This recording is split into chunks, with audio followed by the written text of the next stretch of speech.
Hey, my name is Deondre, and I will be looking at a political issue that's shaping sports in the world these days.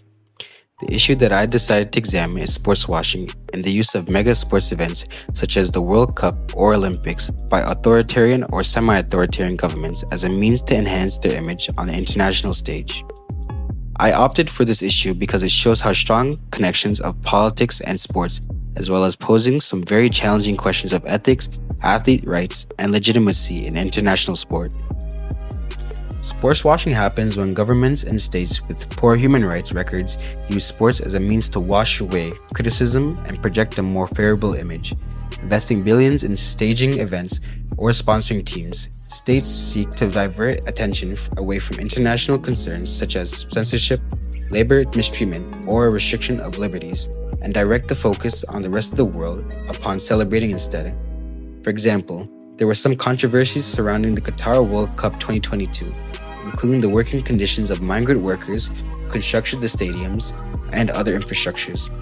Reports from some groups like Amnesty International and Human Rights Watch showed workers enduring hazardous conditions, unpaid wages, dehydration due to extreme heat, and inability to leave the job because of the Qatar Khalifa sports system. This makes sports not just entertainment, but also a tool for soft power and diplomacy. I wanted to pick this subject because it's not just about politics, it actually shapes the world of sports we all watch and play. When I watch athletes and fans being pushed into political arguments due to event locations, I wonder if sports is truly neutral or not. And as mega events continue visiting such states such as Saudi Arabia, China, or Qatar, the question becomes more relevant. Sports washing affects sports today in several ways, like event hosting. Nations with contested records now frequently host mega events. This increased pressure on FIFA, the IOC, and other organizations to put human rights on their list of select criteria. Corporate pressure. So sponsors are now questioned about their role. Do corporations owe a moral obligation to boycott sponsors that put profits over human rights? Some pull back, while others continue to profit. Athlete activism. Athletes face pressure when speaking out.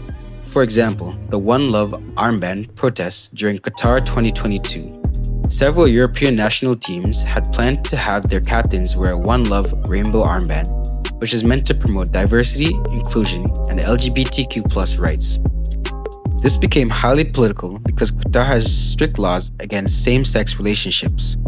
Qatar had already been criticized for country's treatment of migrant workers and its lack of protection for LGBTQ+ communities. Just hours before the first matches, FIFA threatened teams with sporting sanctions, such as automatically giving captains yellow cards if they wore the armband. This forced teams to back down. This example shows that athletes get punished for political speech, stirring up tensions over whether sports should be a platform for protest.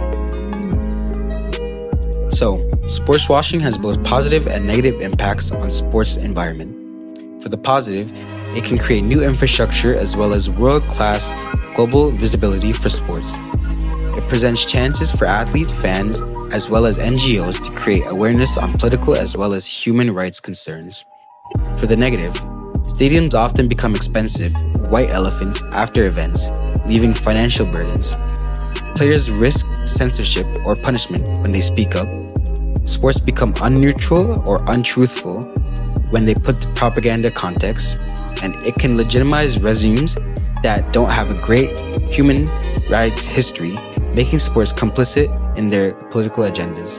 In total, the negative raises serious awareness about the future credibility of sports.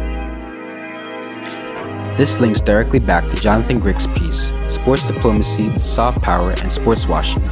Grix outlines how governments employ sports as a soft power, shaping their global image by means of events, sponsorship, and sports success.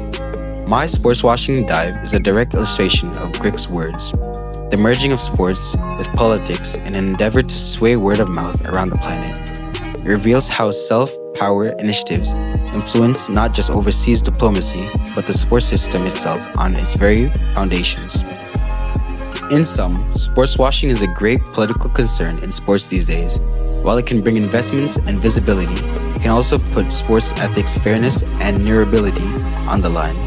It becomes understandable when we frame it as sports diplomacy and politics are always connected, and what we do about this concern will dictate sports' future on the global scale.